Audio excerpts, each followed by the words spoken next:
We were discussing the venous sinuses of the meninges. Now, another venous sinus is the cavernous sinus. Look, look, this is the body of sphenoid bone. This is lesser wing and this is greater wing. This is petrous part of the temporal bone. This is anterior clinoid process and this is posterior clinoid process, and this is pituitary fossa, and this is body of sphenoid bone. Look, on each side of the body of sphenoid bone you can see this groove. This groove is for cavernous sinus. In this way, the cavernous sinus, two in number, are situated one on each side of the body of the sphenoid bone.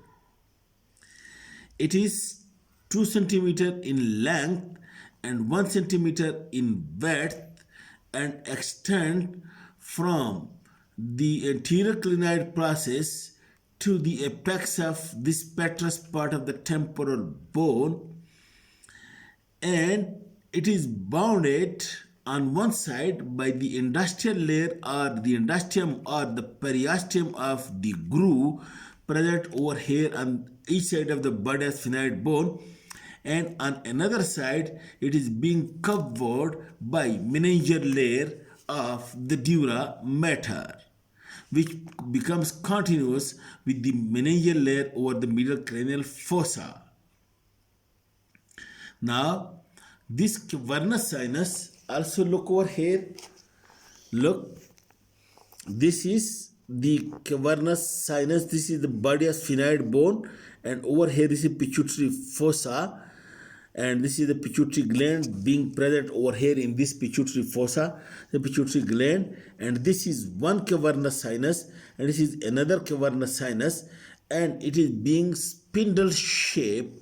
It is spindle shaped, okay, and the interior of it is called cavernous sinus because the interior of it is being cavernous or trabeculated. All right. And the boundaries on one side is again the industrial layer of dura mater, and the roof and the medial and lateral wall. This is being formed by the meningeal layer, the roof, the medial wall and the lateral wall. Okay. Now, lateral to this cavernous sinus over here, in this middle cranial fossa is the temporal lobe of the cerebrum, and anteriorly this cavernous sinus is being attached, or the roof of the meningeal layer, it is attached to the anterior clinoid process, and posteriorly to the posterior clinoid process and the apex of the petrous part of the temporal bone attached. And later to it lies the temporal lobe, while over here lies the emerging internal carotid artery. And then medial to these two cavernous sinuses, between the two cavernous sinus, over here lies the pituitary gland.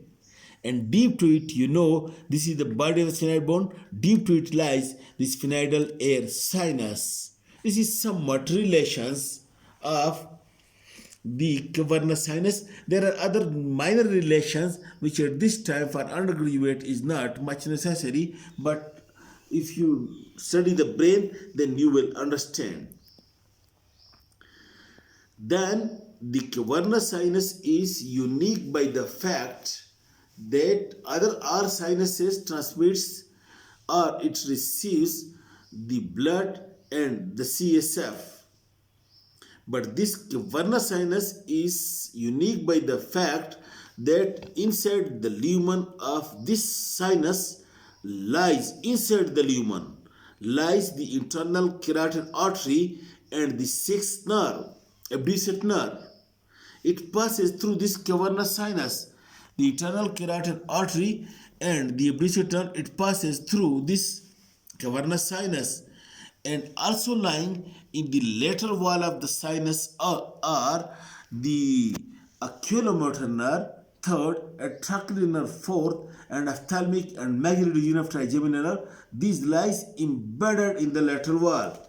If you look at the cross section over here, again you can see this is body of sphenoid bone, and this is the hypophyseal gland. And look, this is the cavernous sinus, and inside the lumen you can see this internal carotid artery and this abducent nerve.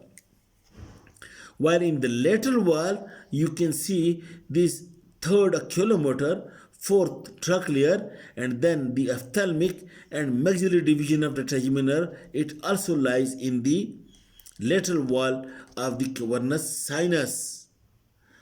Okay, so inside the sinus lies the two structures, that is internal carotid artery, which comes from over here, from the carotid opening, and then enters over here and then passes through this carotid cavernous sinus and then again emerge from its interior end and come out. Like this you can see.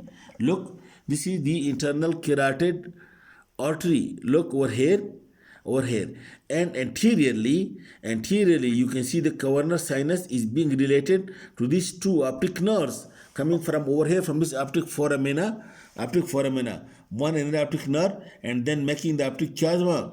This is also related anteriorly to the cavernous sinus. And then the cavernous sinus is what is the tributaries of the cavernous sinus. Look, this is the superior ophthalmic vein coming from the orbit into the sinus, and this is the same is the inferior ophthalmic vein, and maybe the central vein of retina. It also opens into this superior orbit, into this cavernous sinus. Superior ophthalmic vein, inferior ophthalmic vein, and central vein of the retina. And then the superficial middle cerebral vein. Look, this big vein, superficial middle cerebral vein, this one, which also drains, as the name indicates, from the cerebrum, from the cerebral hemisphere. Superficial middle cerebral vein, inferior middle cerebral vein also drains into this cavernous sinus. And then look, from the cavernous sinus, then draining. Look, this is the superior petrosal sinus. You follow it, the superior petrosal sinus opening into the sigmoid sinus, or at the junction of sigmoid and transverse sinus, and then coming from it is this inferior petrosal sinus as well. This inferior petrosal sinus, which opens into the jugular vein, and also connecting the basilar plexus of veins. These basilar plexus of veins and inferior petrosal sinus also draining into the jugular vein, okay, and from the cavernous sinus. Then the cavernous sinus is being connected through the foramen ovale, okay, or foramen lacerum, or foramen vesilis if present too. By the way, the cavernous sinus is being connected through the foramen by the veins, through the foramen lacerum if patent, or foramen ovale, or foramen vesilis if present, to the pterygoid venous plexus, And then the same way, the cavernous sinus is also connected to the superior ophthalmic vein, to the veins of the nose, and to the veins of the cheek. That's why infection in this area may lead to thrombosis of the, or to infection going into the cavernous sinus, and that we say that is the danger area, that is the upper lip, the nose, and this middle part of the cheek. This is being included in the dangerous area. The infection in this area may lead to the infection spread into the cavernous sinus.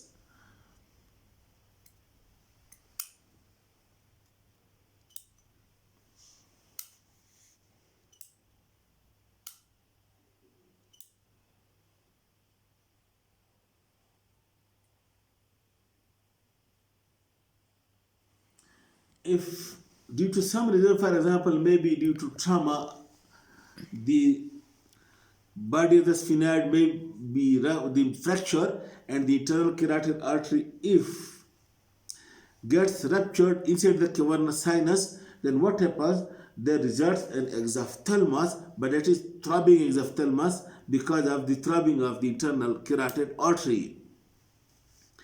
In this way, the cavernous sinus are two in number, one on the each side of the body of the sphenoid bone, and each cavernous sinus contains the internal carotid artery and abducent nerve in its lumen, and it contains in its lateral wall the ophthalmic nerve, the maxillary division trigeminal nerve, and then the chelomotor and trochlear nerve, and then the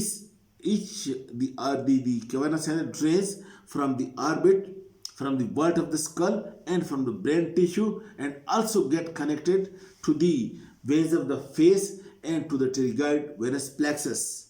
This is all about the cavernous sinus. Thank you.